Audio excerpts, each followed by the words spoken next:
Hi, this is Angie Canada with Wicked Smart Social, and I'm coming to you today to talk to you about Twitter lists and how you can use them to filter your feed so that you can get some of the noise out of your feed there, and also how to hone in on your potential leads and what they're talking about so that you can further engage with them. So as you can see, as of today, I'm following 1,372 people, and if I go to my feed, I've got a lot of stuff going on in my feed, and I'm not necessarily interested in even half of it. So I don't really want to go to this page when I open up Twitter. I want to go and try to figure out who my customers are, who my leads are, and what they're talking about. So if I go to my list of people that I'm following, you can see here they have lists.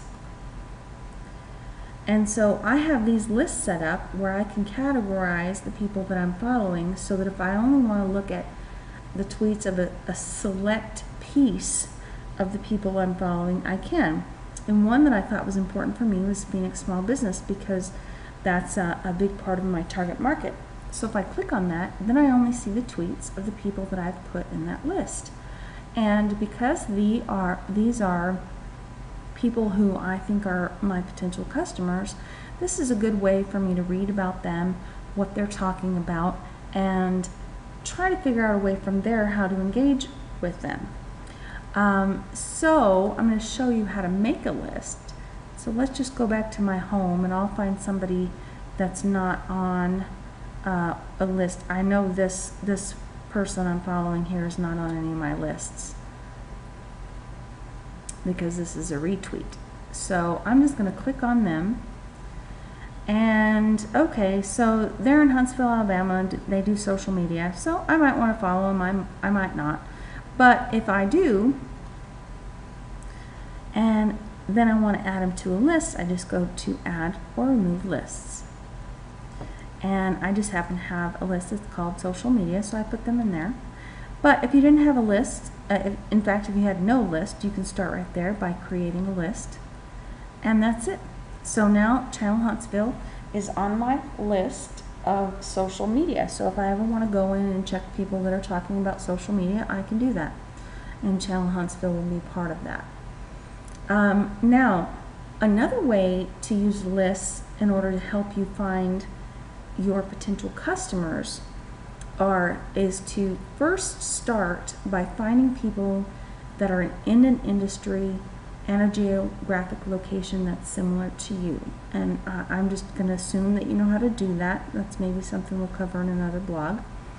But then go to find one of them by using your lists. And then go to their profile and look at their lists. Uh-oh. Poor Twitter always has problems. Okay, so Miss Ann Tran has these lists. So if I want to say I want to see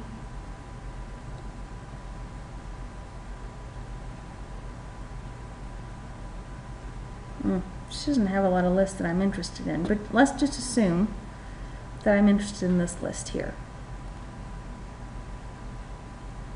Okay, so now I can see all of the members of this list, and I can read about them, and I can decide if maybe they're one of my potential customers. And if they are, I can click here to follow them and click here to add them to one of my existing lists.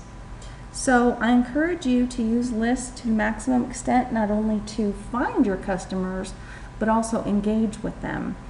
Also, what I encourage you to do is to help your customers find you by encouraging them to put you on a list and potentially showing them how to use lists if they need to.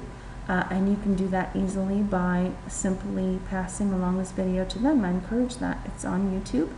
And so until next time, cheers. I will catch you on the flip side.